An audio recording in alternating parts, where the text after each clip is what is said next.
Hi అండి, welcome to my channel. అందరూ ఎలా ఉన్నారు? బాగున్నారా? మేమైతే చాలా చాలా బాగున్నాము. ఈరోజు వీడియో అయితే సిపి ఆటిజం పిల్లలు ఇంటికి మాత్రమే పరిమితం అయిపోతున్నారు. ఇది నిజం. దీని గురించి నేను మాట్లాడడానికి వీడియో చేస్తున్నాను. ప్లీజ్ ఈ వీడియో నచ్చితే లైక్ చేయండి. అలాగే ఫస్ట్ టైం ఛానల్ చూస్తున్న వాళ్ళు తప్పకుండా ఛానల్ని సబ్స్క్రైబ్ చేయండి. సో నేను కూడా చెప్పు. మా పాప సిపి అన్నమాట, సెరెబ్రల్ పాలసీ.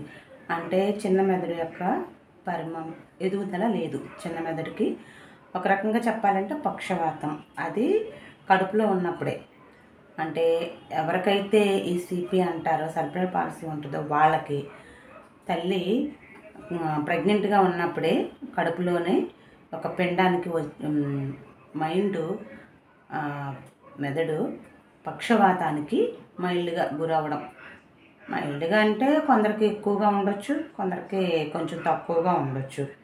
కొంతమంది సిపి పిల్లలు అస్సలు నడవలేరు, అసలు ఎలాగో నడవలేరు, అంటే ఓన్లీ కొంచెం నడవగలుగుతారు. కొంతమంది వీల్ చైర్లోనే కూర్చుంటారు.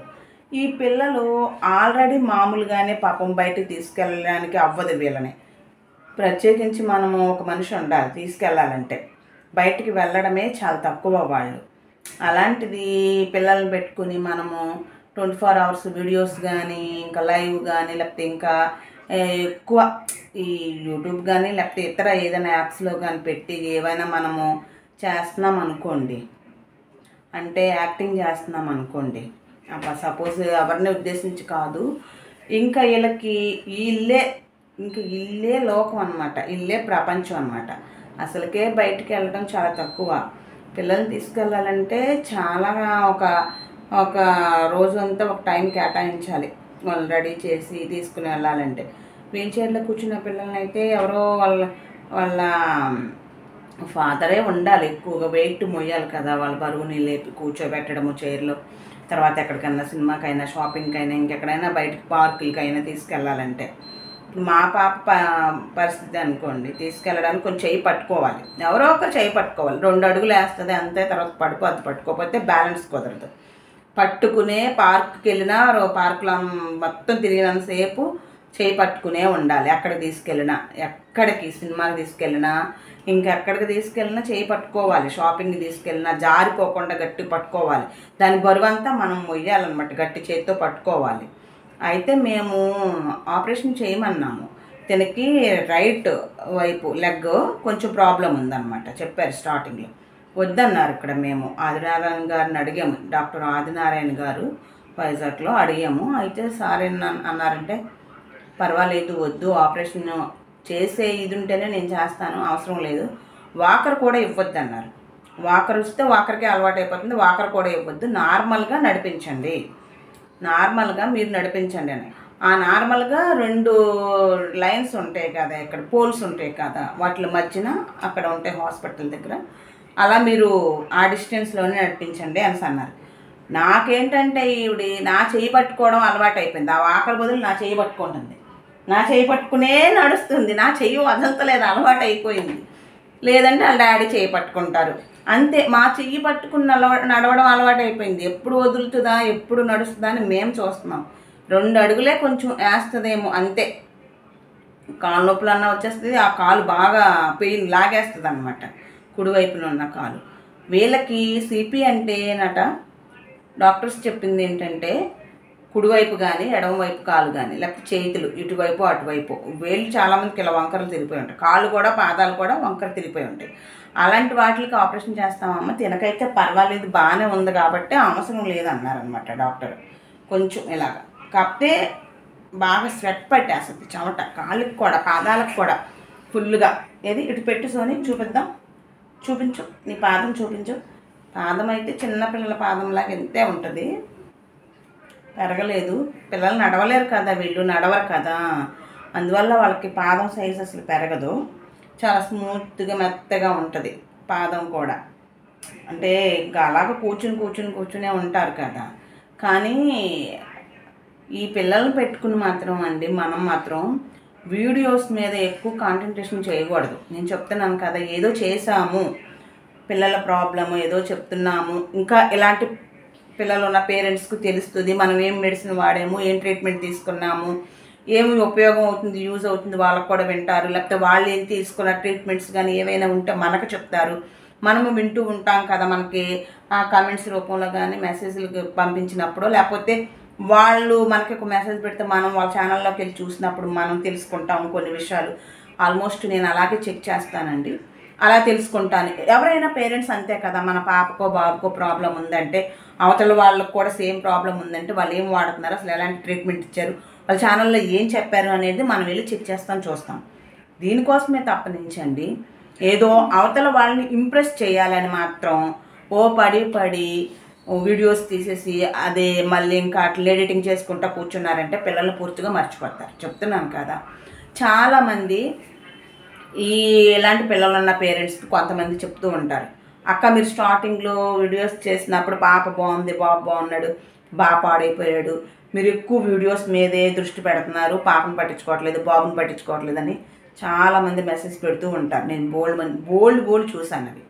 అది మాత్రం వాస్తవమేనండి. ఎవరి దాకా ఎందుకు, నేను కూడా చెప్తున్నాను కదా, నాకు కూడా కరోనా టైంలో నాకు సింగింగ్ అంటే ఇష్టం. నేను సింగింగ్ యాప్లోకి వెళ్ళి సింగింగ్ పాటలు పాడుకుంటూ ఉండేదాన్ని.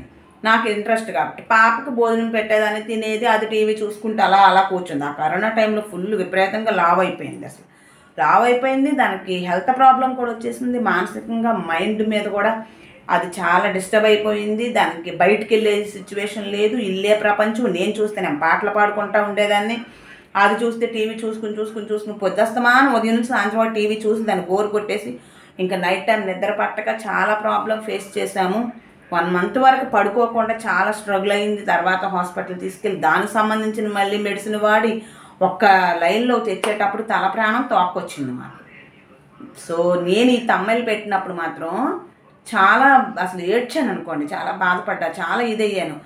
ఈ పిల్లలకి ప్రపంచం అంటూ ఏం లేదు, మనమే వీళ్ళ ప్రపంచం కదా. మనం ఇంక ఇవే పట్టుకొని ఊరికే అనవసరంగా ఏదో నార్మల్ వాళ్ళు వీడియోస్ చేయడం వేరండి, చెప్తున్నాను కదా. మనం చేయడం వేరు, మనము ఉన్నది ఉన్నట్టుగానే చెప్పాలి, ఎక్స్ప్రెస్ చేయాలి, అదే చూపించాలి, అదే మాట్లాడాలి. సో ఇంతవరకే చాలు.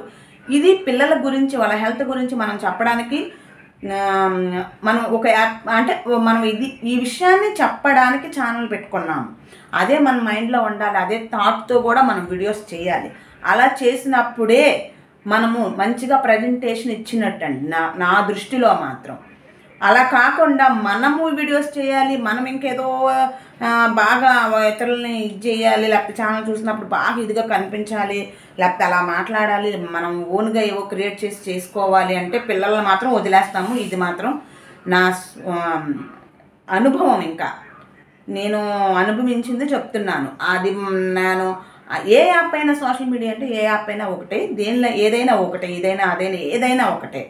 కాబట్టి ఏదైనా మనం అందులో ఉన్నాము అంటే పిల్లల మీద శ్రద్ధ అయితే తగ్గుద్ది. మనకి పిల్లల్ని చాలా మట్టుకు మనం పట్టించుకోవడం తగ్గుద్ది. ఇది నిజం, పక్కా వాస్తవం. నేను అనుభవించిందే చెప్తున్నాను, ఎవరిని ఏమి ఉద్దేశించి అనడం లేదు, తప్పుగా అర్థం చేసుకోకండి. నేను పడ్డాదే చెప్తున్నాను. పిల్లలకి మనం ఫుడ్ పెడుతూ ఉంటాం, ఏదో పెట్టేస్తూ ఉంటాము, చెప్పేస్తూ ఉంటాం, అయిపోయింది అక్కడితో ముత్తుడు చేసి టీవీ ముందో ఫోన్ ఇచ్చేస్తాం, వాళ్ళు గేమ్స్ ఆడుకుంటూ ఉంటారు, రైమ్స్ వింటూ ఉంటారు. మనం మాత్రం మనము ఏదో మన ఎంటర్టైన్మెంట్ మనం చూసుకుంటాము. అదే మనం చేసే పొరపాటు. వీళ్ళు రైమ్స్ అని ఎందుకు అంటున్నానంటే, వీళ్ళు ఇలా చిన్న చిన్న బొమ్మలు, కథలు, ఇవి అవి టీవీ ఇవే కదా. 15 సంవత్సరాల పిల్లలు 7 సంవత్సరాలకి వీళ్ళకి ఐక్యూ పవర్ వీళ్ళకి అంతే ఉంటుంది. 15 సంవత్సరాల పిల్లలకి లెక్క పెట్టుకోకూడదు మనం, 7 సంవత్సరాల పిల్లల కింద వీళ్ళని లెక్క వేసుకోవాలి. అది అందరూ చేసేదండి. చిన్నప్పుడు 3 years అప్పుడు అందరము ఫిజియోథెరపీకి, స్పీచ్ థెరపీకి వెళ్ళాము, ఇప్పించాము, స్కూల్స్ పంపించాము, ఇంకా అవన్నీ అయిపోయినాయి. ఇప్పుడు ఖాళీ. ఇప్పుడు ఈ టైంలో ఈ ఏజ్లో తీసుకెళ్ళలేం కదా స్కూల్స్ గట్రా, అలాంటివి ఏమి ఉండవు. ఇంట్లోనే ఇల్లే పరిమితం, ఇల్లే వీళ్ళ ప్రపంచం. కాబట్టి మనమే వీళ్ళని ఎక్కువ పట్టించుకోవాలి. అన్ని రకాలుగా మనం వీళ్ళని అడుగుతూ ఉండాలి. తినే ఫుడ్డు ఇదేంటి అంటూనే ఉండాలి. కొంతమంది పిల్లలు చెప్పలేకపోవచ్చు, కొంతమంది పిల్లలు చెప్తారు, చెప్పకపోయినా దాన్ని గుర్తుపట్టి వాళ్ళ నవ్వులోనే వాళ్ళు ఇదా అంటే ఇప్పుడు ఎగ్ కర్రీ చేసామనుకోండి, ఎగ్ని చూసినప్పుడు ఆ కూర ఆకారం దానికి రంగు చూసినప్పుడు ఇది ఎగ్ కర్రీ, ఇది ఎగ్ చూసావా, లేకపోతే ఇది బెండకాయ కూర, ఇది వంకాయ కూర, ఇది పలానా, ఇవి పలానా అవి అని చెప్తూ ఉంటాం అనుకోండి. 1-2 సార్లు చెప్పపోయినా 4 సార్లు చెప్పిన తర్వాతైనా ఆ ఎగ్ కర్రీని మళ్ళీ మనం చేసి చూపించినప్పుడు ఇది ఎగ్ కర్రీయే కదూ అని మనం అంటే వాళ్ళు అన్నట్టుగా నవ్వుతారు. అంటే వాళ్ళు కొంతమంది పిల్లలు అవునని వచ్చిరని మాటతో చెప్పగలుగుతారు. లేదు, వాళ్ళ మూగ సైకిల్ ద్వారానైనా లేకపోతే వాళ్ళ నవ్వు ద్వారానైనా అవునన్నట్టుగా చూసినప్పుడు హ్యాపీగా ఫీల్ అయినప్పుడు మనకి అవును అని వాళ్ళు చెప్తున్నారని మనకు అర్థమవుతుంది. సో పిల్లల విషయంలో మాత్రం జాగ్రత్తగా ఉండాలండి. దయచేసి ఊరికే వీడియోస్ పిల్లలు పెట్టి ఇంట్రెస్ట్ ఉన్నా లేకపోయినా వీడియోస్ క్రియేట్ చేసేసి దాన్ని ఇతరులకి వెళ్ళిపోవాలి. ఆ వీడియోస్ అన్నీ మనకు ఛానల్ బాగా ఇదైపోవాలి, గ్రోతింగ్ కోసం లేకపోతే ఇంకో దానికోసం అనేది మాత్రం మా ఇంట్లో పెట్టుకోవద్దు. దయచేసి ఇలాంటి పిల్లలకి ఇల్లే ప్రపంచం, ఈ 4 గోడలే, ఎప్పుడో బయటకు వెళ్తారు వాళ్ళు. మనం తీసుకెళ్ళడానికి మనం ఇబ్బంది అనేసి మనం కూడా చాలా వరకు స్టార్టింగ్లో తీసుకెళ్ళినట్టు తర్వాత ఏజ్ పెరిగే కొందుకు మనం తీసుకెళ్ళలేము, తిప్పలేము. ఇది ఎవరు ఒప్పుకున్నా ఒప్పుకోకపోయినా పక్కా వాస్తవం. దయచేసి అర్థం చేసుకోండి, పిల్లల గురించి మనము ఉన్నాము, అంతేగాని మనకి ఇదేం పెద్ద ఇంపార్టెంట్ కాదు. సో ఇది అర్థం చేసుకున్న ప్రతి వాళ్ళకి, పేరెంట్స్ కానీ చూసే వాళ్ళకి కానీ, ఇది అర్థం చేసుకున్న వాళ్ళకి చక్కగా పాజిటివ్గా రిసీవ్ చేసుకున్న వాళ్ళకి మంచిగా అర్థమవుతుంది. దయచేసి వీడియో నచ్చితే చిన్న లైక్ ఇవ్వండి. ఇంకా చాలా విషయాలు మరికొన్ని విషయాలు వీడియో ద్వారా మేము పంచుకుంటాము. Thank you so much. Bye bye. Bye చెప్పు. బాయ్.